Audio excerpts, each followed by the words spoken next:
The live TV, सच सबसे आगे। नमस्कार, द लाइव टीवी आप देख रहे हैं। आपके साथ मैं हूं आदित्य कुमार। मध्य प्रदेश में चुनावी सरगर्मी चल रही है। एक दूसरे पर आरोप प्रत्यारोप मढ़े जा रहे हैं।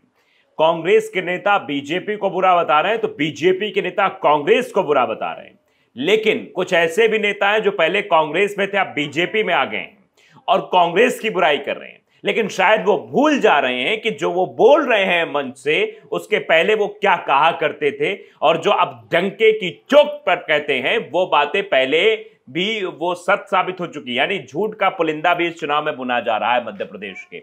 ये कोई छोटे मोटे नेता नहीं है। 2018 में सत्ता परिवर्तित करने वाले नेता ज्योतिरादित्य सिंधिया के द्वारा किसानों के कर्ज माफी को लेकर जो बयान दिया गया है वो सरासर गलत साबित हो रहा है। कैसे, ये हम जरा आपको बताना चाहते हैं। दरअसल पीयूष बबले ट्वीट करते, एक ट्वीट में वो ज्योतिरादित्य सिंधिया के भाषण को ट्वीट करते, किसानों का कर्ज माफ नहीं होगा, क्या किसानों का कर्ज ना माफ करने वाली कांग्रेस को आप वोट देंगे। वो ओजस्वी भाषण देते हुए नजर आ रहे हैं। और दूसरी तरफ एक तस्वीर साझा की है, वो एसएस यानी स्क्रीनशॉट की तस्वीर है, और वो ट्विटर के स्क्रीनशॉट की तस्वीर है जिसमें किसानों के जो कर्ज माफी हुए थे उसका ब्यौरा है। तो आप समझ सकते हैं, यानी ज्योतिरादित्य सिंधिया जो इस वक्त बातें कर रहे हैं, किसानों का एक किसान का कर्ज माफ नहीं हुआ, तो पहले उन्होंने जो ट्वीट किया था वो गलत है। जो अब कह रहे हैं या ये गलत है, क्या गलत है ये समझ सकते हैं। ज्यादा देर ना करते हुए पहले ज्योतिरादित्य सिंधिया जी का वो बयान मैं आपको सुनाता हूं, जिससे स्थितियां क्लियर होना शुरू हो जाएंगी। सुनिए जरा। किसानों का कर्जा एक किसान का भी माफ नहीं किया, क्या उस कांग्रेस पार्टी पे आप विश्वास करोगे? नहीं। और जिस कांग्रेस पार्टी ने मेरे नौजवानों का बेरोजगार भत्ता अपने मुंह में डालकर हजम करके डकार दिया, क्या उस कांग्रेस पार्टी पे आप कभी विश्वास करोगे?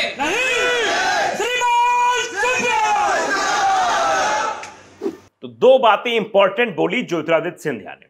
पहली बात ज्योतिरादित्य सिंधिया ने कही कि किसी एक किसान का कर्ज माफ किया है क्या, और बाद में ऑडियंस से ओपिनियन ले रहे थे। ऑडियंस तो भूल गई होगी, लेकिन वो शायद ज्योतिरादित्य सिंधिया साहब को याद नहीं होगा कि उन्होंने ये पहले भी कहा था कि हाँ किसानों का कर्ज माफ हुआ है। और उनका माइक जो है बिल्कुल फ्लेक्सिबल वाला था। आजकल फ्लेक्सी माइक चलते हैं ना, पहले होता था कि पहले घुमाना पड़ता था फिर नीचे ऊपर करना पड़ता था, तो आजकल जो फ्लेक्सिबल माइक है उसका इस्तेमाल हो रहा था। तो पहले उन्होंने ये बात कही, फिर जनता की तरफ ऐसे मोड़ दिया कि जनता बोले, वो भी सुनाई दे, मतलब माहौल बना रहे थे ज्योतिरादित्य साहब। लेकिन वो शायद भूल गए थे कि उन्होंने पहले क्या कहा था। वो आगे वाला ट्वीट में आपको दिखाता हूं। देखिए ये स्क्रीनशॉट आपकी स्क्रीन पर है। देखिए इसमें क्या ज्योतिरादित्य सिंधिया ने लिखा है जब वो कांग्रेस का पटका पहनते थे। ये तब का ट्विटर है। लिखा हुआ है कि जय किसान फसल ऋण माफी के द्वितीय चरण में आज करेरा विधानसभा के 1200 किसानों के 10 करोड़ को मिलाकर शिवपुरी जिले में कुल 7,000 किसानों का 47 करोड़ से अधिक का ऋण माफ कर प्रमाण पत्र वितरित किए। और बाकायदे उसमें हाथ ऐसे करके तस्वीर में दिखाई भी दे रहे हैं ज्योतिरादित्य सिंधिया जी।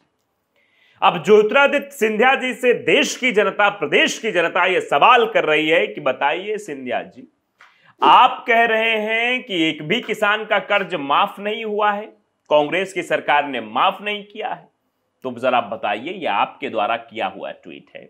आपके द्वारा कही बात है कि 7,000 किसानों के 47 करोड़ रुपए माफ हो चुके हैं और इनका प्रमाण पत्र भी वितरित किया गया है। आप रोजगार की बात कर रहे हैं कि रोजगार डकार गए, पैसा डकार गए, जबकि शिवराज सिंह चौहान के राज में किस तरीके से भोपाल में बेरोजगार युवाओं पर लाठियां बरसाई गई थी, इस पूरे देश ने देखा था। तो जिस तेजस्विता के साथ, जिस ओजस्विता के साथ आप भाषण दे रहे हैं ज्योतिरादित्य सिंधिया जी, उसी ओजस्विता के साथ आपने अगर मध्य प्रदेश की जनता का दुख दर्द समझा होता तो स्थितियां कुछ और होती। ये जो दिखाई दे रही तस्वीरें हैं इनमें बदलाव हुआ होता, लेकिन ये बदलाव नहीं दिखाई दे रहा है। अब देखिए इस पर लोगों का क्या रिएक्शन है। पीयूष बबले ने तो ट्वीट किया, पीयूष बबले ने भी क्या लिखा है जरा ये भी आप देख लीजिए। पीयूष बबले ने लिखा है कि आज के झूठे सिंधिया को कल के सिंधिया का जवाब, यानी आज के जो झूठे सिंधिया हैं वो कल के सिंधिया का जवाब है। ये कांग्रेस ने किसान कर्ज माफ किया, ये तुमने ही कहा था सिंधिया जी। यानी किसानों का कर्ज माफ हुआ, ये बात तुमने ही कही सिंधिया जी। कांग्रेस ने किसान कर्ज माफ किया है, क्योंकि आज के झूठे सिंधिया कल के सिंधिया का जवाब, मतलब आज के जो झूठे सिंधिया जो मंच पर भाषण दे रहे थे उनके कल के सिंधिया का जवाब है कि कुल मतलब 7,000 किसानों का 47 करोड़ से अधिक का ऋण माफ कर दिया है और प्रमाण पत्र खुद बांटे, हाथों में प्रमाण पत्र भी लिए हुए हैं जो बांट रहे हैं और अभिवादन भी स्वीकार कर रहे हैं जनता का। तो ज्योतिरादित्य जी, फिर जनता आपसे सवाल करेगी भैया आप ये ऐसा ऐसा क्यों बोल रहे हो, आप ही ने प्रमाण पत्र वितरित किए, आप ही ने बातें कही, आप ही ने कहा कि 7,000 किसानों का कर्ज माफ हो गया, वो आप ही कह रहे हो कि भैया नहीं माफ हुआ है। तो इससे थोड़ा सा संशय जरूर बरकरार होता है कि आखिरकार आप क्या बोल रहे हैं। डॉक्टर हितेश बाजपेयी MBBS हैं, वो लिखते हैं भैया तू तड़ाक की भाषा क्या हम भी कमलनाथ जी के लिए इस्तेमाल करें, आप ऐसा उकसा रहे हैं। मतलब देखिए डॉक्टर हितेश बाजपेयी जो MBBS हैं, डॉक्टर साहब मुद्दे से भटक रहे हैं।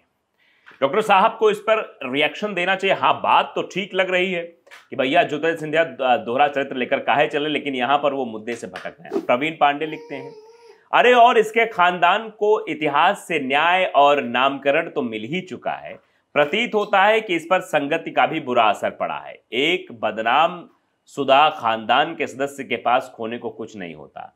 A poor player struts and frets his honor upon the stage of horror and then is heard no more। उसके बाद ईश्वर ने भी लिखा है कर्ज माफी हो रही थी लेकिन आपने तो ईमान बेच दिया, कि वहां पर तो कर्ज माफी हो रही थी लेकिन आपने ईमान बेच दिया। बड़ी कटु बात कही है, बड़ी लगने वाली बात कही ज्योतिरादित्य सिंधिया को इस शख्स ने। ईश्वर ने कहा है कि भैया वहां तो मतलब किसानों के कर्ज माफी की बात हो रही थी लेकिन आपने तो ईमान ही बेच दिया, आपने तो बड़ी चीज बेच दी। आशीष लिखते हैं कि चेहरा ही बता रहा है भाजपा में जाने के बाद। मतलब आप समझिए, दरअसल जब ज्योतिरादित्य सिंधिया कांग्रेस छोड़कर भाजपा में गए तो कांग्रेसी ये कहने लगे थे कि भैया वहां तो ये बढ़िया इनका सब कुछ चल रहा था, अच्छा खासा माहौल था, सारा कुछ था, लेकिन वहां पर ये कांग्रेस में तो महाराज थे और यहाँ आकर भाई साहब बन गए हैं। यहाँ उतनी तवज्जो नहीं मिल रही थी, वहां आला कमान मतलब राहुल गांधी से मिलने के लिए इनको किसी से कहने की जरूरत नहीं, डायरेक्ट मिलते थे, और यहाँ मिलने के लिए तो समय लेना पड़ता है। राजेश लिख रहे हैं कि भाई साहब माइक के साथ क्या कर रहे हैं। वो जो बात मैंने शुरुआत पे कही थी ना कि वो फ्लैक्सी माइक है, फ्लेक्सिबल है, इधर घुमाओ उधर घुमाओ, कुछ भी करो कैसे भी करो वो इधर उधर चला जाता है, तो उसका इस्तेमाल कर रहे थे वो जनता से बुलवाने के लिए, ताकि जनता हाँ में भर दे तो इनका भी ये जो सोचे कि हाँ हमारा वाला झूठ जो है सही हो गया है। शायद ये करने की कोशिश ज्योतिरादित्य सिंधिया के द्वारा की जा रही थी। रंजीत कुमार चौधरी लिखते हैं कि ज्योतिरादित्य सिंधिया जी पुराने ट्वीट तो हटा दो। ये भी लोग कह रहे हैं कि अगर आप झूठ बोलने जा रहे हो या ऐसी बातें करने जा रहे हो तो पुराने ट्वीट को डिलीट कर दीजिए, नहीं तो पुराने ट्वीट ढूंढ के इसी तरह से आपसे पूछा जाएगा कि आप तो कह रहे हैं किसानों का कर्ज, एक भी किसान का कर्ज नहीं माफ हुआ, और आपने पुराना ट्वीट किया था कि जो है भैया 1700 किसानों का कर्ज 7,000 माफ कीजिएगा 7,000 किसानों का कर्ज माफ हो गया है। तो ये सवाल तो पूछे जाएंगे। तो आप समझ सकते हैं किस तरीके की चीजें हो रही। ज्योतिरादित्य सिंधिया अपने ही बुने हुए जाल में फंसते हुए दिखाई दे रहे हैं। तो लाइव टीवी को अगर आपने सब्सक्राइब नहीं किया जरूर करिए, बेल आइकन दबाइए ताकि सच खबर आप तक पहुंचती रहे। नमस्कार। द लाइव टीवी, सच सबसे आगे।